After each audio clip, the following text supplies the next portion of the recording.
Bom dia com Jesus. Amém. Tinha, não é? Nós vamos ficar de pé e vamos ler a Bíblia na carta aos Efésios, capítulo 5, verso 5. Aos Efésios, capítulo 5, verso 5. Somente isso. Bem sabeis isto, que nenhum fornicário, ou impuro, ou avarento, o qual é idólatra, tem herança no reino de Cristo e de Deus. Então, antecipadamente,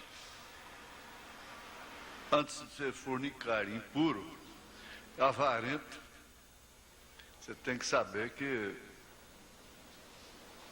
avarento também não é salvo. Não é salvo. Se não tem herança no reino de Deus, então é porque não é salvo. E nós teríamos outras séries de coisas aí que não implicam no pecado social, assim chamado, né? Que os tais não herdam o reino de Deus. Grande Pai, Deus de misericórdia, infinito é teu amor para conosco. Por isso o Senhor tem nos dado a condição de nos colocarmos aqui mais uma vez, em mais uma manhã, em que podemos aprender, sermos ensinados pelo teu Espírito. E que tenhamos a tua palavra vivificada em nossos corações. Não importa o quanto ela me ofenda, na linguagem do irmão Brenner. Não me importa o quanto ela me ofenda, porque eu mesmo estou todo embaraçado. Não me importa o quanto ela me ofenda, mas contanto que ela seja anunciada como ela é. Em nome de Jesus Cristo. Amém. Amém. Podeis assentar-vos.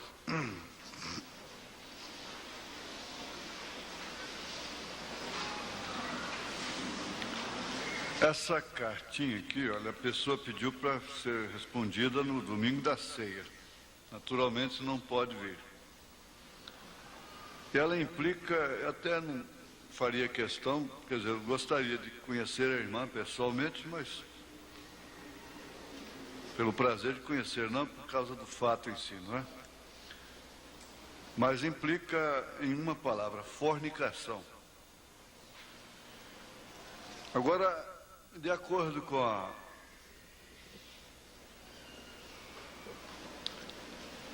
a mensagem Perguntas e Respostas, número 9,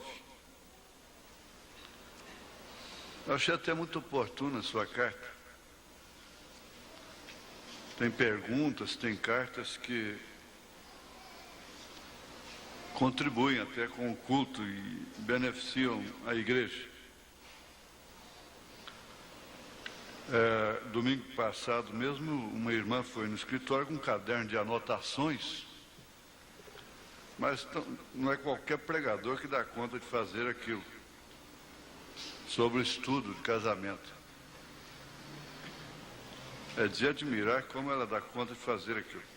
Aqui é uma pergunta para o irmão Branham, no parágrafo 185, perguntas e respostas. Agora isso está incluso, assunto de casamento. Depois da salvação, o assunto da igreja principal é casamento e divórcio. Deus deu essa mensagem, casamento e divórcio, no Pilar de Fogo, lá em Tucson, lá no Kenny Sabino, né? Porque é um assunto sem fim, enquanto nós estivermos nessa dimensão. Então, perguntaram para o irmão Branham, irmão Billy, qual é a diferença entre fornicações e adultério? Mateus 19, verso 9. Então o profeta passa a responder dizendo, Jesus disse em Mateus 19, verso 9, qualquer que repudiar sua mulher, a menos que seja por causa de prostituição, e se casar com outra, adultera. A diferença entre fornicação e adultério, a palavra poderia aplicar-se de uma e de outra maneira. Porém, para esclarecer o que ele estava falando aqui é que, como no caso de uma mulher solteira, ela não pode cometer adultério, porque não tem esposo para que cometa adultério contra ele. Isto é imundície para ela. Ela está pecando contra o seu próprio corpo. Ela tem que confessar aquilo para seu marido antes que eles se casem. Se ela fez isso, se isso aconteceu com ela, ela tem que confessar isso para seu marido antes que eles se casem. Se não, e seu esposo descobre isto mais tarde, ele tem o direito de deixá-la porque ela fez um voto falso. É preciso que todos conheçam a verdade. Por isso eu estou dizendo, sua cartinha, eu estou respondendo. Você está vendo que está em cima da resposta. A irmã se dispôs até a vir ao escritório, mas Deus te abençoe, não precisa vir. Eu não preciso ler a carta também publicamente.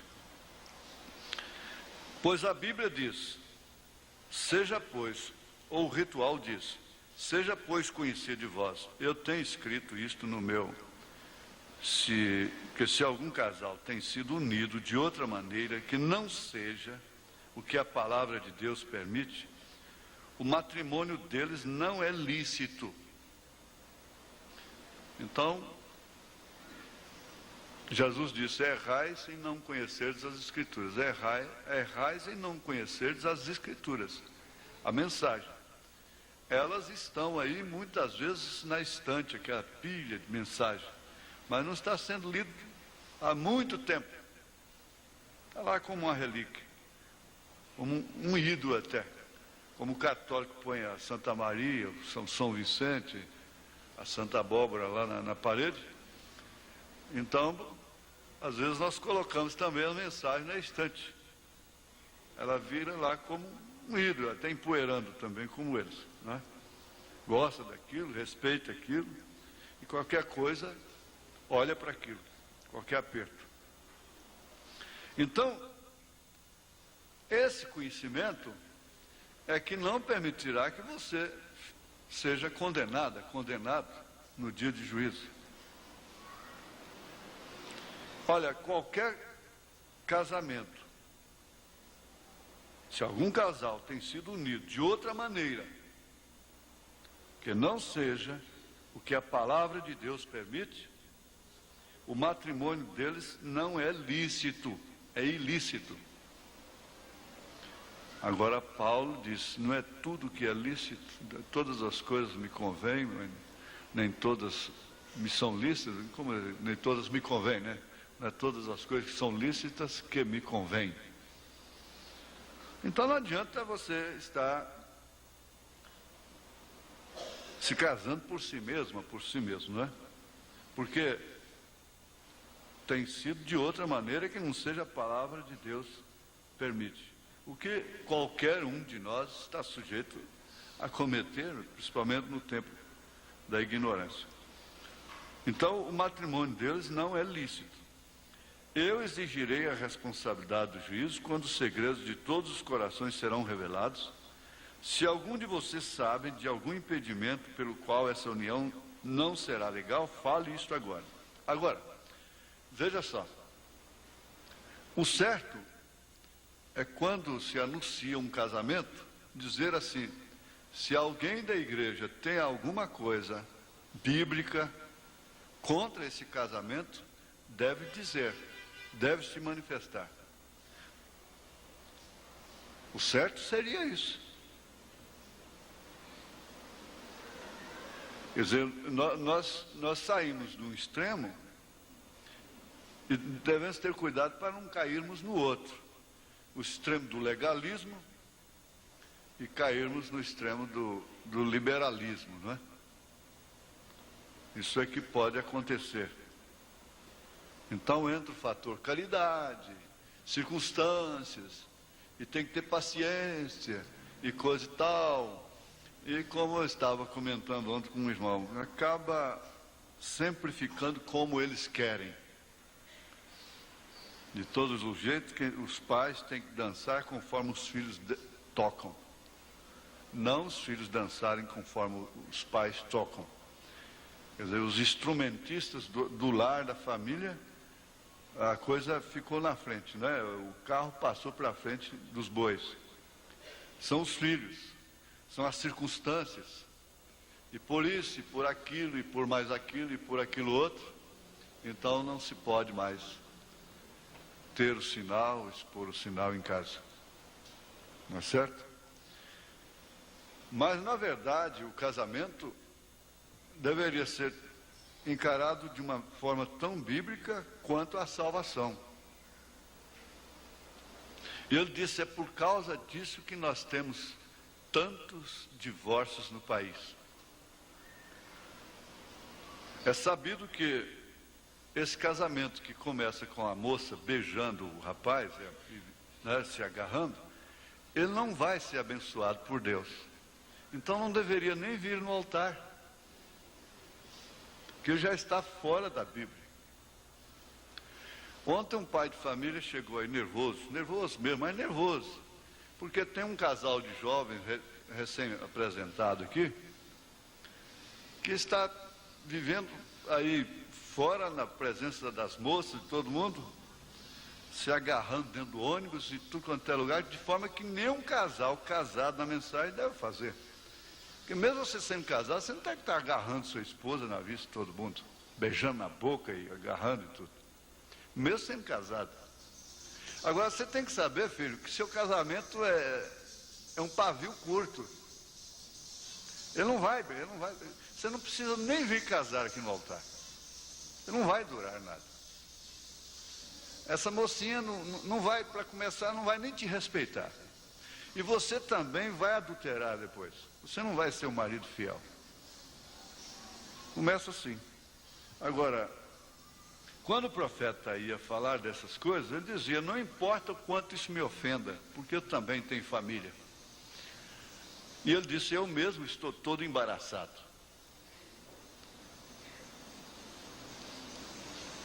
E às vezes a gente quer fugir disso. Eu disse para o irmão, eu não posso tratar com as pessoas pessoalmente, isso é problema dos diáconos. O senhor vai na junta e fala com a junta. Se o senhor quiser ser mais caridoso, chama o rapaz, o pai do rapaz, e fala com eles particularmente. O senhor estará sendo mais caridoso. Porque ele está agindo, ele disse que deu a vontade até de dar um murro no rapaz outro dia dentro do ônibus, no irmão. Está demais, não é qualquer casal do mundo que procede igual esse casal. Então dizem que algumas moças daqui apenas arrumam um namorado, já está dentro do carro, e de boca colada. Bom, você já tem que saber que você é uma moça fácil. Essa moça que vai dando a boca assim é uma mulher fácil. E ele, por sua vez, já não tem confiança interior nela. Ele gosta da coisa, acha bom, tudo, mas o homem que faz isso, ele não tem confiança naquela mulher interior. Porque a estrutura, isso vem lá do Éden. Não adianta. Ela foi fácil com ele. Então ele pensa inconscientemente que é uma lei que opera, ela será fácil com o outro também. Agora, isso tudo é casamento que não é lícito. Ele disse, pastor, mas como é que o senhor vai fazer esse casamento com a minha filha assistindo isso, esse espetáculo lá fora, e depois ela vem aquele anjinho vestido de branco aí? É difícil, a gente fica no canto da parede. Principalmente quem, né?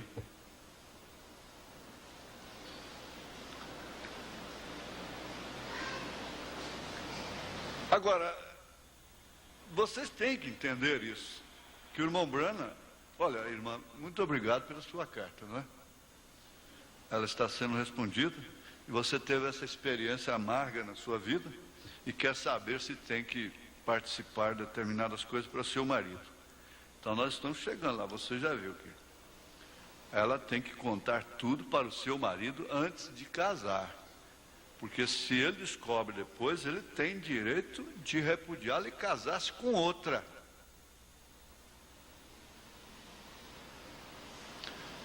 Tudo que um homem descobre de uma mulher em relação aquilo que afeta a comunhão, a moral dele, lhe dá direito de repudiar a mulher. Agora você diz, e a mulher pode repudiar o homem? Não. Vai ter com Deus, vai ler casamento, divórcio, vai ler a Bíblia, e ver que ele disse, isso é um tipo de Cristo e a igreja. Jesus pode andar até com os macumbeiros, curar até lá no terreiro da macumba. Que quem cura, onde há cura, Jesus está lá. Ele pode andar com quem ele quiser lá, mas a igreja dele não. A igreja dele não. Ele disse, isso é um tipo de Cristo na igreja. Jesus pode fazer maravilhas aonde quer que seja. Agora, aquilo não é esposa dele. Não que ele esteja em fornicação com elas, mas ele está lhes abençoando. Toda a bênção que vem sobre a terra é de Deus. O diabo não tem bênção, ele só tem maldição. Então, essa consciência ela tem que ser autêntica. O dia que nasceu a parteira, primeiro, antigamente, quando os homens eram homens, quem pegava era a parteira, hoje não é mais, não é? Então, ela ouvia, o pai ouvia o grito lá de fora, é homem. Não, nasceu homem. Ou então, é mulher. Nasceu mulher. Há uma diferença biológica muito grande e uma diferença de estrutura e de encargos.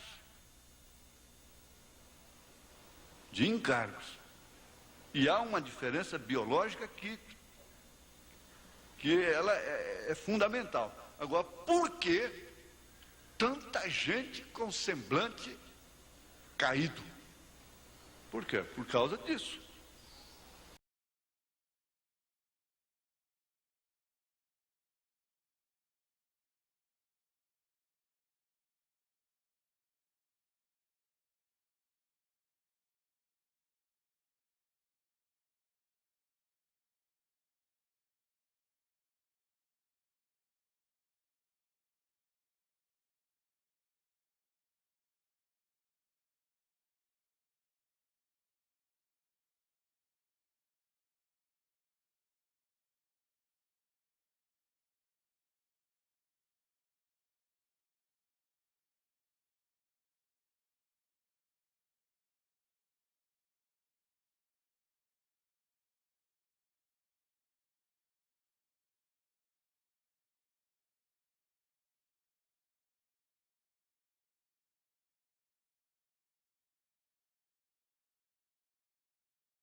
vigilâncias, não é? Ele tem que ser uma atalaia, dia e noite. Agora vamos para sentimento de responsabilidade. Entre os inúmeros e sutis fatores de coesão,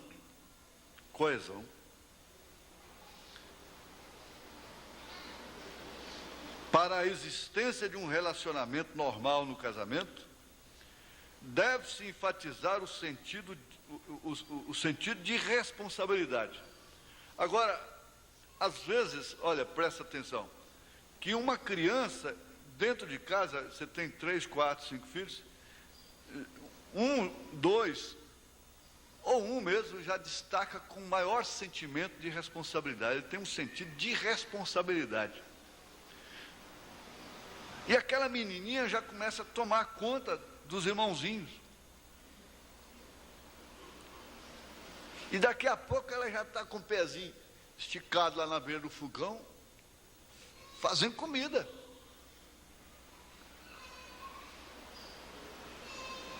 E ela já incomoda com a roupinha lá no chão, do irmãozinho, coisa e tal, e com a casa suja.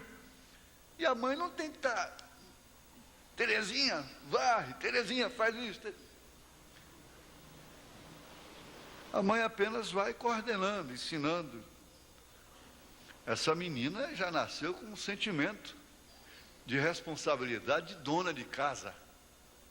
Eu creio que aqui nós temos muitas dessas. Não é? Tudo que vai fazer, criteriosa, quer fazer bem feitinho, quer mostrar o quadro, a pintura. Então, né, você tem que, às vezes que não esteja perfeito, mas descer lá ao estágio dela, porque relativamente aquilo está perfeito. Porque é uma aberração uma mulher casada afogar um frango, né? O marido diz para ela: afoga um frango aí para nós, porque o fulano chegou aí. Eu chego lá na cozinha, a mulher está com o frango dentro do tanque d'água lá, afogando o frango. Né? Você diria: com quem que eu casei, meu Deus? Né? Agora, se você falar para uma criança isso, você até riria: não, minha filhinha, não é assim não. A gente tem que matar o frango e tal, nós vamos afogar na panela. Você vai aprender como é que faz, o que significa afogar o frango, né? Relativamente, quer dizer, aquela menina está demonstrando muito mais sentimento, mais, né, do que a mulher velha, né, adulta. Isso aí você amplia. Então, esse sentimento de responsabilidade, que deve estar unido profundamente ao amor. Ai, mas eu amo, e não tem nenhuma responsabilidade para com ela. Ora, o irmão Branham diz assim, que o casamento lá no Velho Testamento, a noiva tirava o véu, ao encontrar-se com o noivo, e colocava o véu sobre os ombros do noivo. Aquilo significava duas coisas fundamentais para o casamento deles: que ela, desde então, estava sob sua responsabilidade, inteira responsabilidade, viu? E também significava que ela estava inteiramente submissa a ele. Porque o casamento sempre foi assim. Agora não, mas então era assim. O casamento original era isso, era a moça saindo da responsabilidade, de debaixo da responsabilidade do pai, para a responsabilidade do marido. De debaixo da submissão ao pai, aos pais, para a submissão do marido. Ela não tinha um intervalo de vagar por si mesma, criando a sua própria bolsa, sua própria economia, para ter para onde levar o rapaz depois. A gente fala, às vezes sorri, Mas está chegando uma época quase que, ao invés da mulher cheirar a roupa do marido antes de lavar, é o marido que vai ter que cheirar a roupa da mulher antes de lavar. Com esse suor, com esse perfume, não é que ela está ganhando o meu pão de cada dia. Infelizmente, essa é a situação da hora. É a condição do tempo. Isso é uma coisa completamente adversa ao casamento, de uma forma original.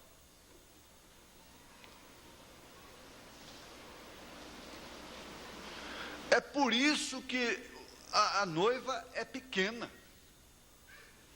Porque voltar para o princípio, voltar para a igreja primitiva, seria em quê? Somente no batismo e coisa tal, seria em quê voltar? Então elas já têm que preparar o futuro delas, porque não sabe o que vai dar o casamento. Amanhã ele larga ela chupando pirulito, vira a cabeça para o lado de outra, some no mundo. Ele não tem nenhum senso de responsabilidade. Agora, já tem o bendito casamento com separação de bens, não é? O bendito, entre aspas. Porque o que eu resolvi no plenário, nós resolvemos o seguinte: na hora de casar, nós nem olhamos ali se foi com comunhão de bens, se não foi, problemas seus. Problemas seus. A gente só olha o nome que ela recebeu e pronto, né? Porque as circunstâncias são tão grandes, a condição do tempo realmente reflete a arena desse século. É isso que é a fogueira. Agora, assumir responsabilidade seria exatamente isso. Casar-se é uma coesão composta desses 6 principais itens: fidelidade, esse já é o 3. É a atração entre sexo, que é indispensável por causa do fator biológico, nós estudamos. O amor, a fidelidade, a lucidez, a sinceridade e o sentimento de responsabilidade. Agora, veja se isso não enquadra tudo ali na Bíblia Sagrada e em casamento e divórcio. Enquadra perfeitamente.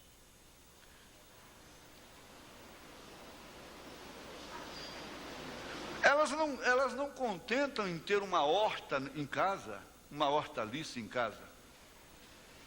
Elas têm que ir lá no verdurão comprar. Elas não têm mais aquela dádiva de apanhar ovos no ninho da galinha.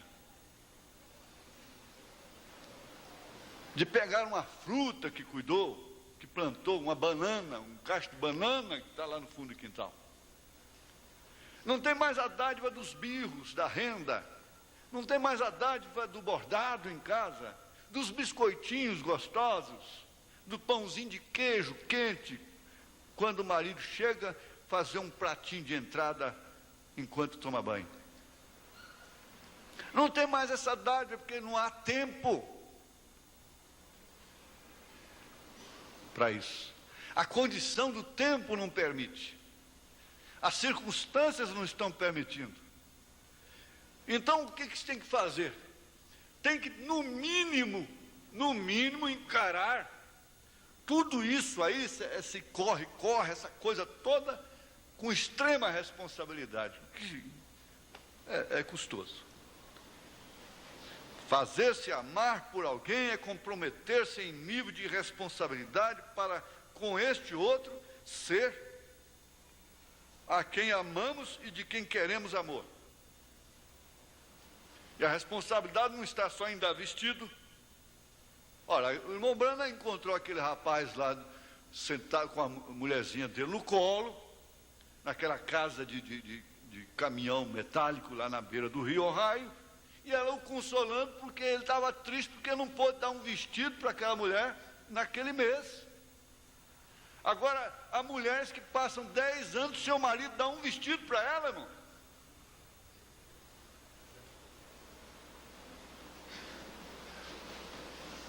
Afinal de contas, ela veste de que forma? É daqui, é dali, vende meia dúzia de ovos e faz um bordadinho. Tudo bem, está ajudando. É uma ajuda boa e sagrada a Deus. Ele nunca tem um almoço para ela, só ela que tem um almoço para ele. O profeta disse, ele nunca pode ter, ele nunca pensou em dar um almoço de descanso para ela. Então o sentimento de responsabilidade também não é só dar as coisas. Assume também as satisfações sentimentais, porque existe o fator psicológico que tem que ser alimentado e que nutre a confiança, a coesão.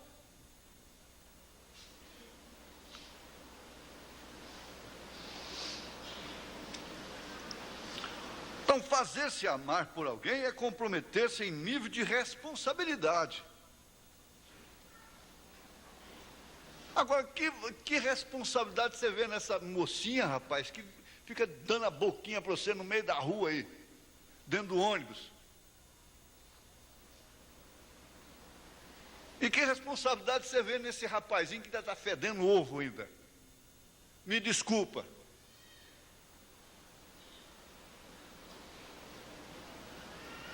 Pode ser um grande varão, um grande homem que está arrebentando aí. Isso não afeta,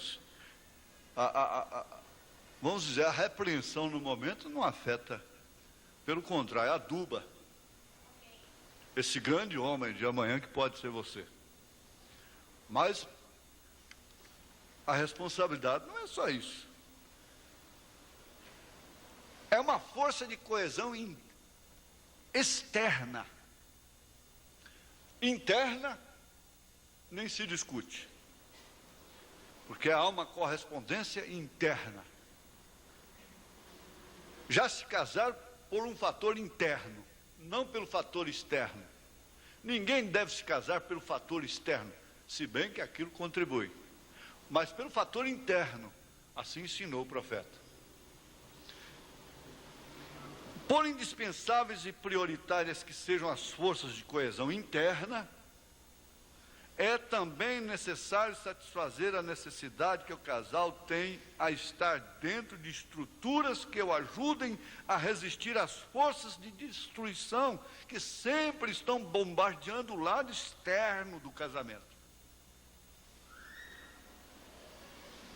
A árvore tem uma raiz que corresponde com o seu tamanho, sempre foi assim. E aquilo está oculto, ninguém está vendo, aquela é a parte interna. A parte externa que recebe o bombardeio das ventanias, o sol causticante, às vezes excessivo, e estas coisas todas. A interna está ali para sustentar o edifício. A necessidade de estruturas exteriores, de manutenção, é uma necessidade humana. Se você não tem um sistema de manutenção dessa casa aqui, ela vai virar pura teia de aranha, os móveis vão ficar todos sujos, estragados, cupim vai tomar conta, os insetos, e por fim torna-se inabitável. Existe um sistema de manutenção para todas as coisas na Terra, para todo o sistema físico, e mesmo químico e mesmo psíquico, porque enquanto nós estamos aqui, nós estamos sujeitos a tudo isso, sujeitos, não é? Depois lá não, mas aqui nós estamos na dimensão humana. Nós somos uma química.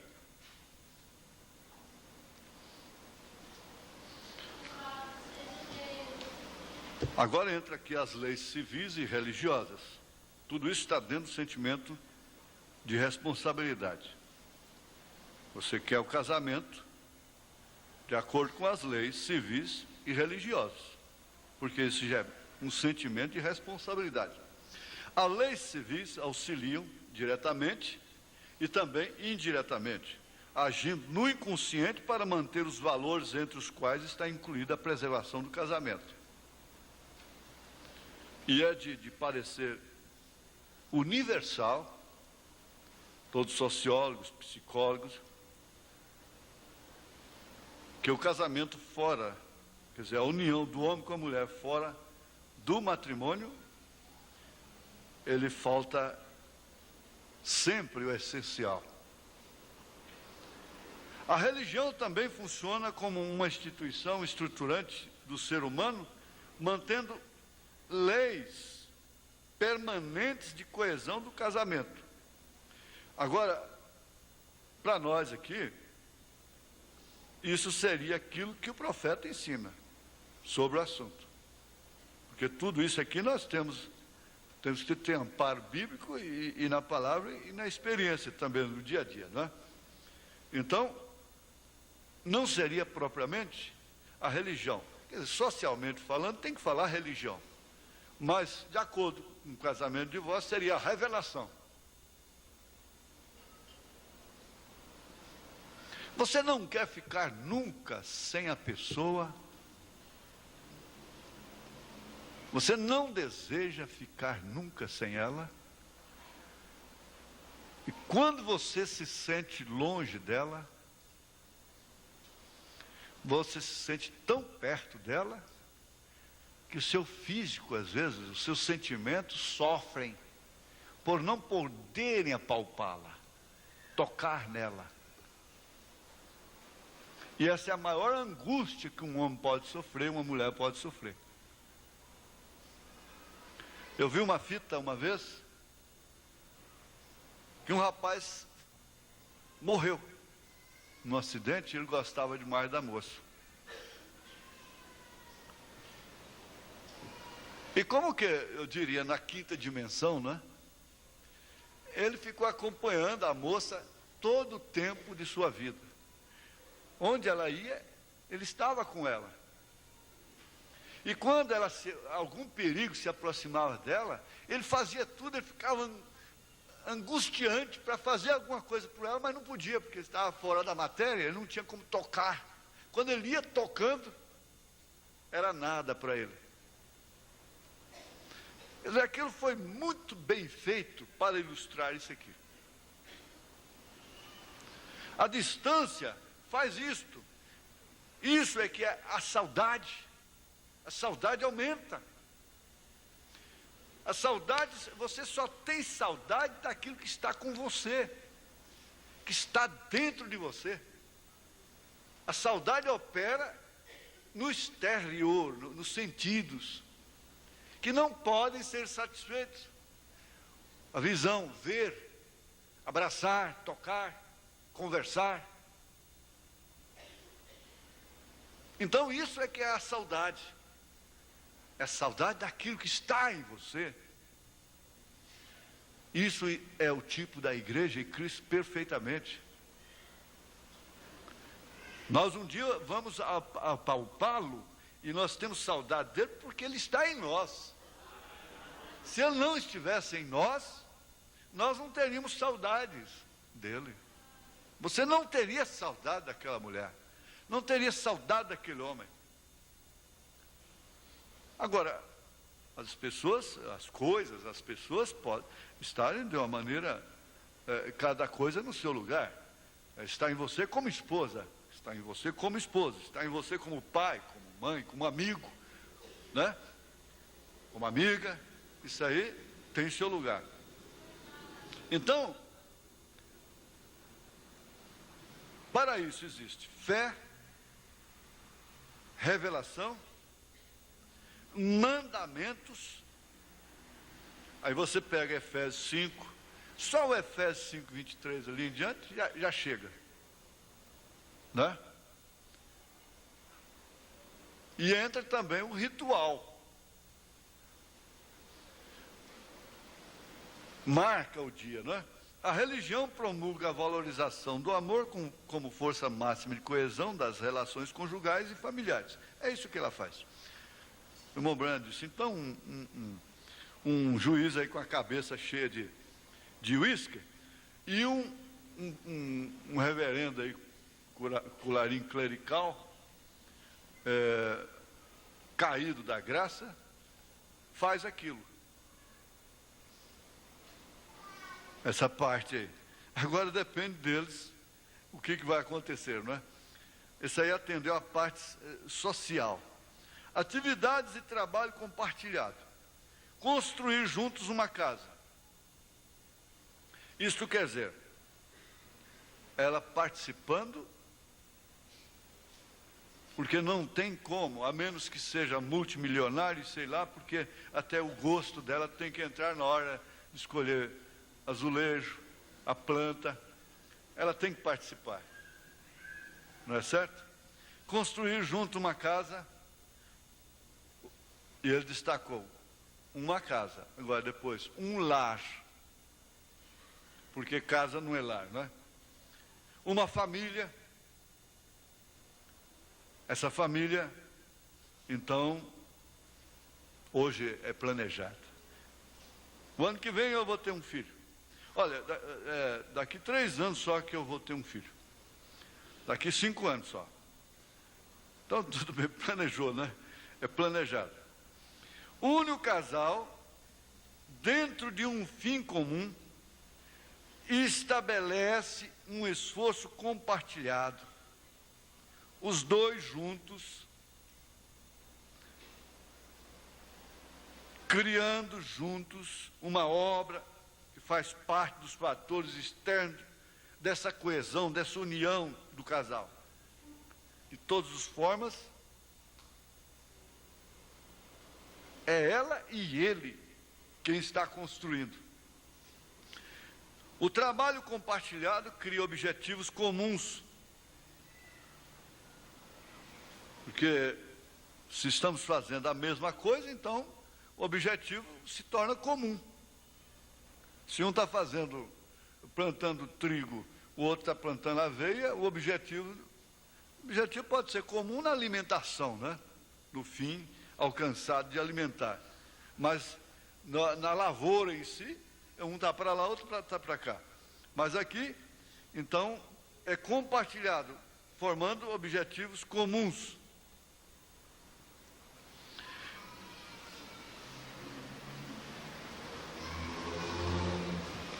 Eles militam juntos como um grupo.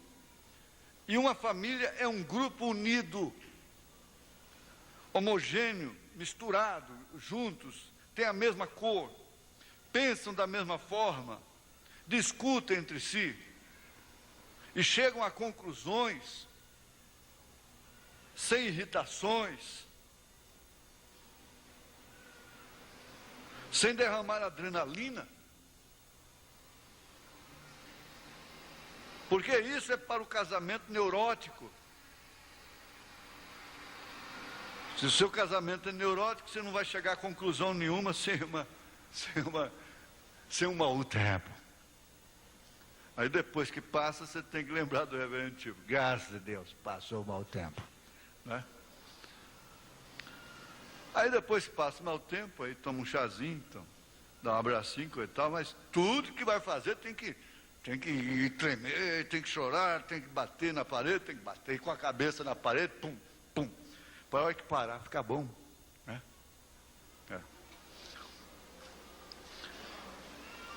Não pode chegar a conclusões sem impactos. Mas militar juntos, como um grupo, isso faz o casamento ser compartilhado, normal. Compartilhar de uma ideologia comum, religiosa. Não se sabe como que uma pessoa pode pensar em casar-se com a outra que não crê na mensagem, que jeito que vão ser criados esses filhos depois?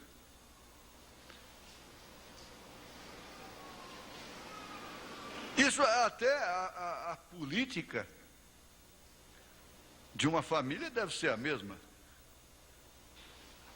O fator humanitário, o transcendente,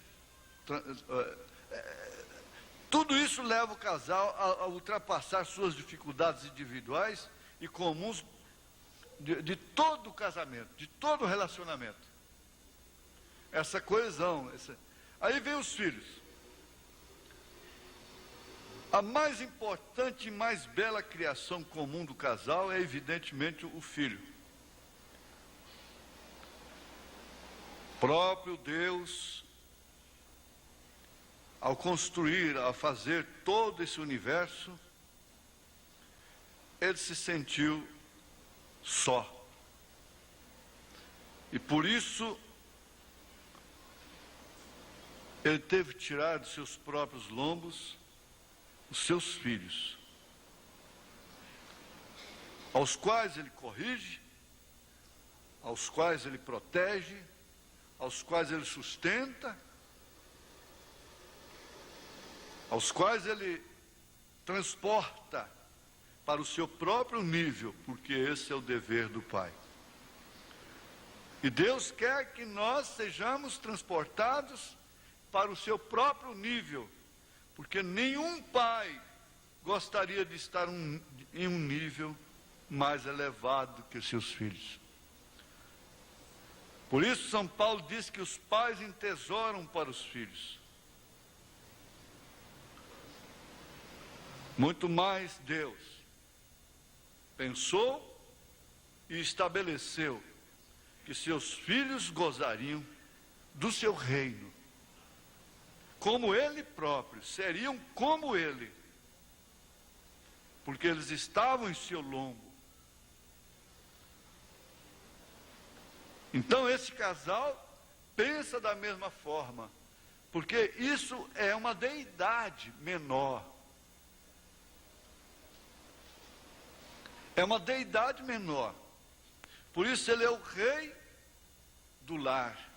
Ela é a rainha do lar. O filho é, na realidade, o cimento. Ele cimenta a união do casal.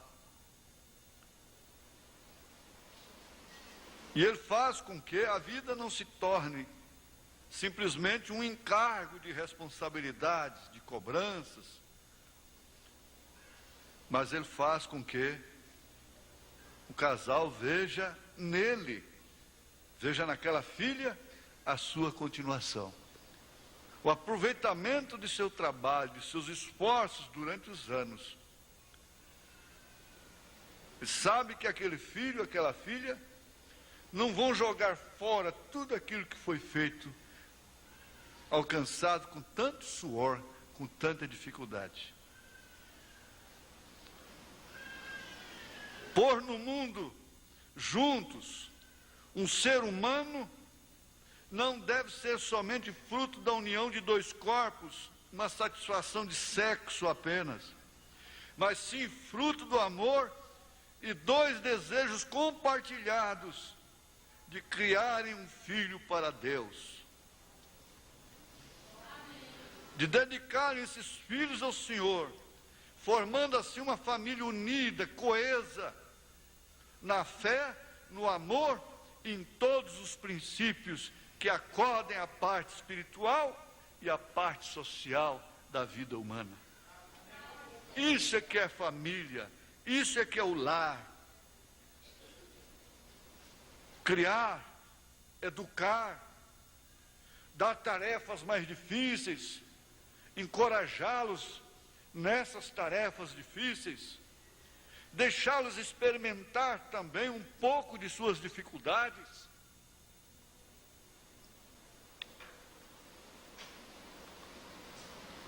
Que coisa, hein?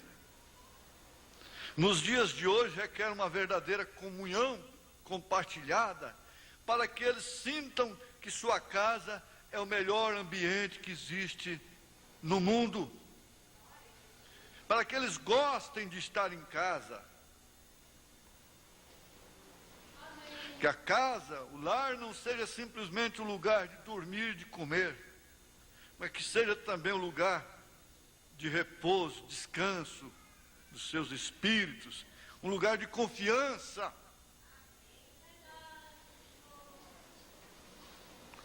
Esse é um sonho, né? É um sonho. Dizer, eu sonhei um sonho. Este sonho sempre foi um sonho que não passou de um sonho e será sempre um sonho.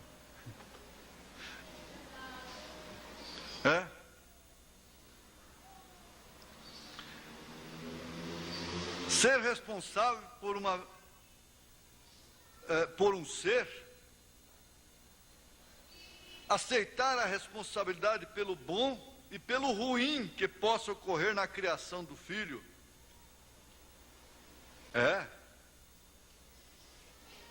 na realidade, extremamente estruturante da relação conjugal e dinamiza o ajustamento do casal, quer dos denominados normais ou mesmo dos neuróticos. Que então, o pai e a mãe vai criar aquele filho de acordo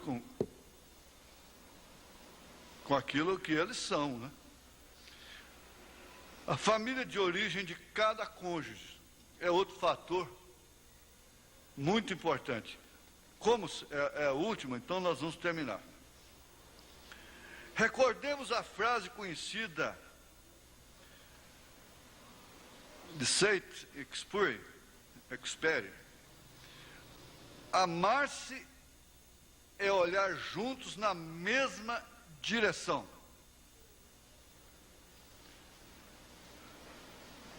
Companheirismo é estar no mesmo barco. Amar-se é estar no mesmo barco, olhando na mesma direção, com o mesmo alvo.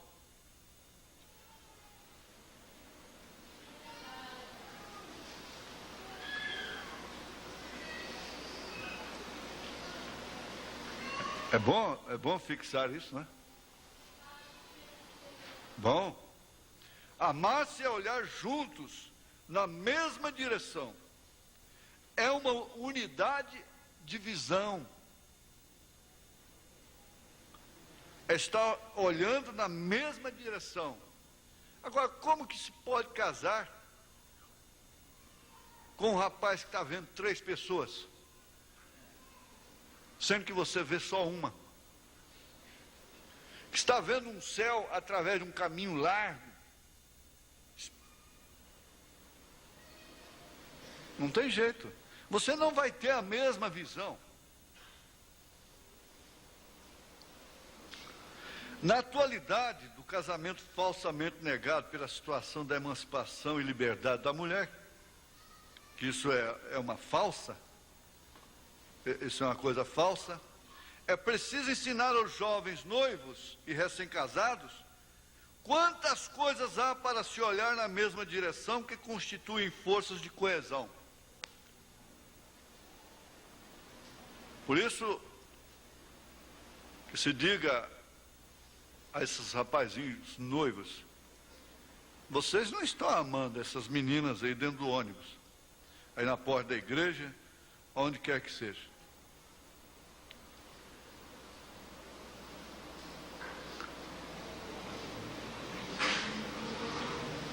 Vamos voltar aqui.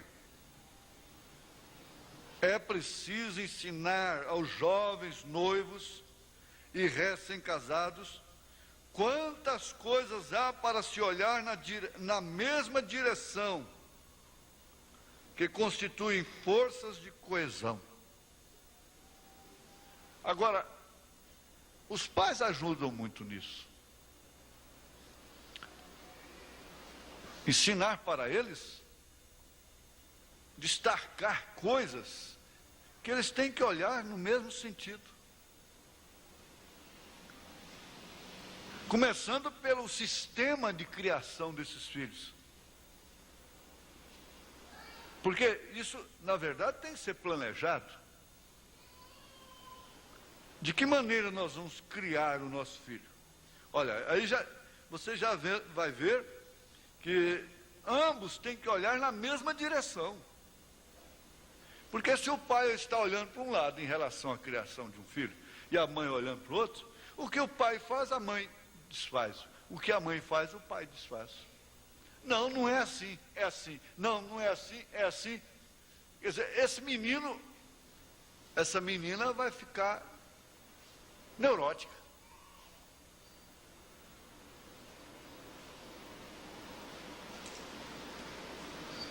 É aconselhado, inclusive, os pais discutirem particularmente cada problema de seus filhos particularmente, no quarto. Mas esse pai, essa mãe, que lança deficiências do filho na presença dos outros irmãos dele, os outros irmãos passam a humilhá-lo também. E lança no rosto dela mensagem negativa, pessimista.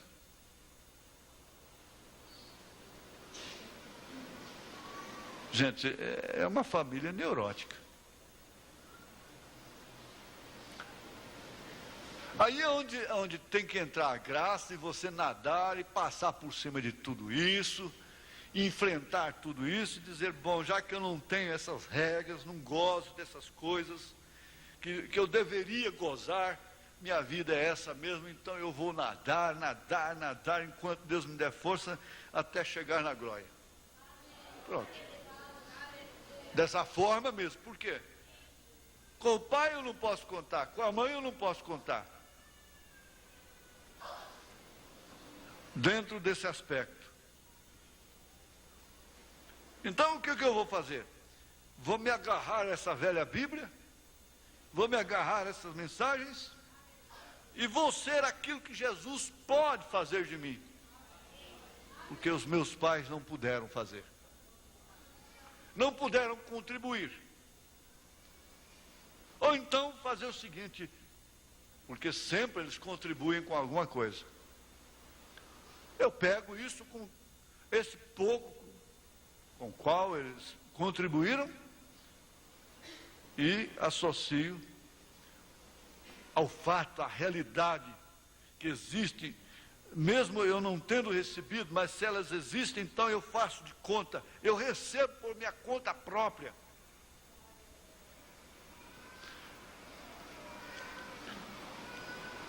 Essa parte fica terminada. Agora vem, se Deus permitir, ajustamentos no casamento, a parte 2, que vai entrar a incompatibilidade física e psíquica, que é um fator muito tremendo. Aí entra a falta de diálogo também, a agressividade e afã de domínio, só quer dominar, não é?